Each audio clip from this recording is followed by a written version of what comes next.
was 18 years old when I got married. I belonged to a very conservative family, a Baloch family, where good daughters never say no to their parents. My father wanted me to get married, and all I said was, if that makes you happy, I'll say yes. And of course, it was never a happy marriage. Just about after 2 years of getting married, about 9 years ago, I met a car accident. Somehow my husband fell asleep and the car fell in the ditch. He managed to jump out, saved himself. I'm happy for him. But I stayed inside the car and I sustained a lot of injuries. The list is a bit long. Radius ulna of my right arm were fractured. The wrist was fractured. Shoulder bone and collarbone were fractured. My whole rib cage got fractured. But that injury that changed me and my life completely was the spine injury. Many people came to rescue. They gave me CPR. They dragged me out of the car. And while they were dragging me out, I got the complete transection of my spinal cord. Those 2.5 months in the hospital were dreadful.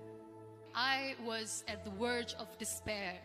One day, doctor came to me and he said, well, I heard that you wanted to be an artist, but you ended up being a housewife. I have a bad news for you. You won't be able to paint again. Next day, doctor came to me and said, your spine injury is so bad, you won't be able to walk again.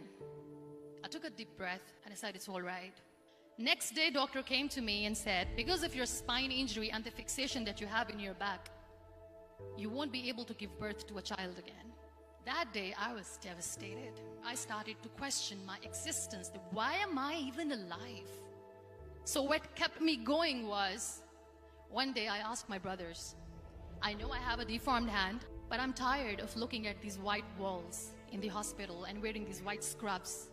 Bring me some colors, bring me some small canvas. I want to paint. So the very first painting I made was on my deathbed, where I painted for the very first time. What an amazing therapy it was. Without uttering a single word, I could paint my heart out. I could share my story. People used to come and say, what lovely painting. So much color. Nobody could see the grief in it. Only I could. And that day I decided that I'm going to live life for myself. I am not going to be that perfect person for someone. I am just going to take this moment and I will make it perfect for myself. That I'm going to fight my fears. So I wrote down one by one all those fears. And I decided that I'm going to overcome these fears one at a time. You know what was my biggest fear? Divorce. But the day I decided that this is nothing but my fear, I liberated myself by setting him free.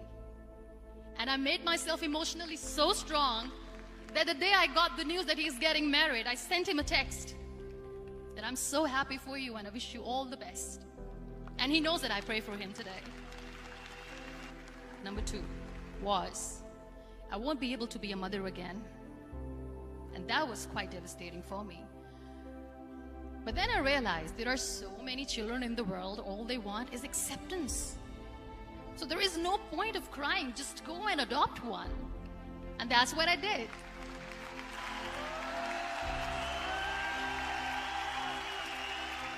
I gave my name in different organizations, different orphanages, and I waited patiently.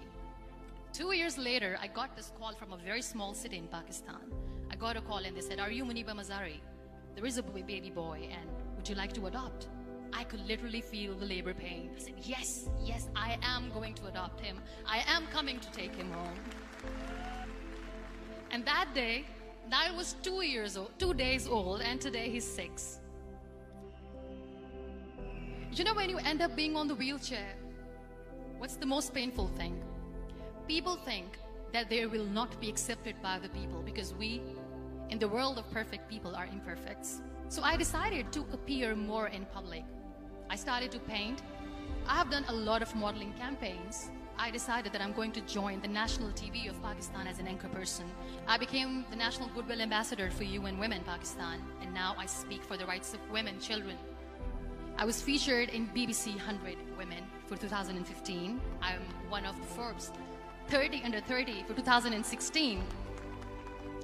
So when you accept yourself the way you are, the world recognizes you. It all starts from within. We have this amazing fantasy about life. This is how things should work. This is my plan. It should go as per my plan. If that doesn't happen, we give up. I never wanted to be on the wheelchair. Never thought of being on the wheelchair.